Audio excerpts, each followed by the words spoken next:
seedeji ko original ji men addo nabota ka ko photocopy parce que ko be indata ko sino lagine en ni be ajoni go da diga landi ke fatare ga ambe landoto ma seedeji ni ko mbo adika be landuta ko that am a problem. So in terms of evidence, say if I'm getting evidence from my home country, do I have to submit the original document or the copies? And so if those documents that I'm getting, if they are being sent to me unofficially, not via mail, if they are being sent to me that way, will there be issue? Will I have to answer questions for them not having come officially to me? So first of all, if you have anything original, never turn it over to immigration. You keep the original. You can bring the original on the day of your hearing so that they can see it. But that's not really what we're talking about. We're talking about what if you can't even get the original document? You might have to answer questions. Why couldn't you get the original?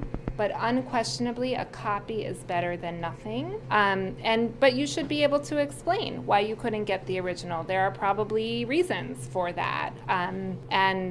Yes, you might have to answer questions. So I've never had a client who, had a copy of a letter written by a witness, and it was I actually haven't had a client where that was a problem. Some of it does depend on who the prosecutor is, because some prosecutors can make a big deal out of things that should not be big deals. It's a little bit of a hard question to answer because in theory, they could cause a problem, but in practice, it doesn't happen that much. Oinuo question labado long question satilo kayenkedo oinuo ko adi kon tawo wo sitawi la jogi sede ara ko original jo on jogi da wo jamais wata jonno dum immigration wo toujours ko copy on jonnatabe ko adi kon non taw ngandi na dum non woni tun ko faalo jabade wo kono ko dum non adi taw style jogi original on jogi to dum don nabora original on nyande yata nyaawore ma nen sa landa mara wawa hollugol wono kono sina dum go copy on namantabe on tini wo bange non ko yaadi fiinugol mi addi copy on ara wona original on wo o tanyinaaki kanko e faamu makon experience makon o yali ellay mum woni ko woni tun hino woodi procureur be gono ton nyamakalabe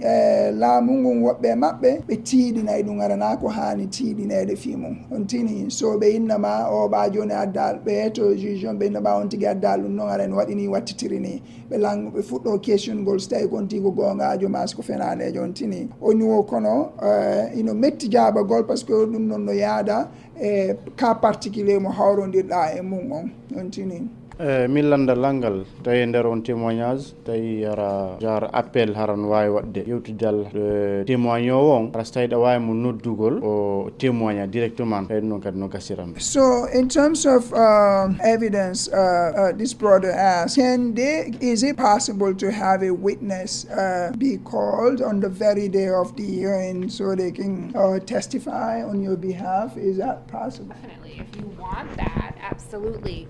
If there are witnesses here in the United States, you should tell the court this witness is available to answer questions. In my experience, it never happens. They never want to hear from a witness because they don't have enough time. And so if the witness is available to answer questions, what that means is everything they've said in their letter, the judge will take as true, basically. They'll agree, okay, this person is willing to testify. That means I believe everything they say in the letter.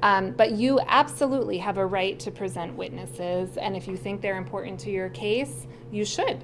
Definitely. Oino sitawi arada mari sede be wawo be sedi tagol e fe telephone den nyande wo harar bendon no wodi wo ko ya definitely yeto be wonne mada mari sede be faletna yo nodde den nyande be sedi to stay no gasa ontini stay no gasata ara na ellare ko be windi kon no wawo yonugol wo stay no la mari sede be kayenkiri hana ko leydi do be woni ontini ara sibe windanima yeto da kayenkiri juge on wonne ma bendon ko be pre argol seedi to soit ɓe ara physiquement ko cote ton ma ara ɓe wona ko téléphone ɓe jaabi to wo ɗon kayen kestay no gasira noon woyɗa wawi waɗirde noon ko kono ko ɓuri kon noon ɓa haray ɓe mara tan juge ɓe mara tan ɓe rondi dongal keesiji wo ko ɓuri kon kanko e hakkille makko on e faamu makko on ko ɓuri kon ɓeɗe mara tan innugol ɓeɗe tawi goɗɗo on tigui nodda ɓe landomo ɓe ko windi kon ɓe darta tawi ko noon woniri on tini oni wo kono noon si tawi araɗa mari ɗum ɗon hara ɓe jaaɓi ok haray ella ala e mum na ko wonde ella.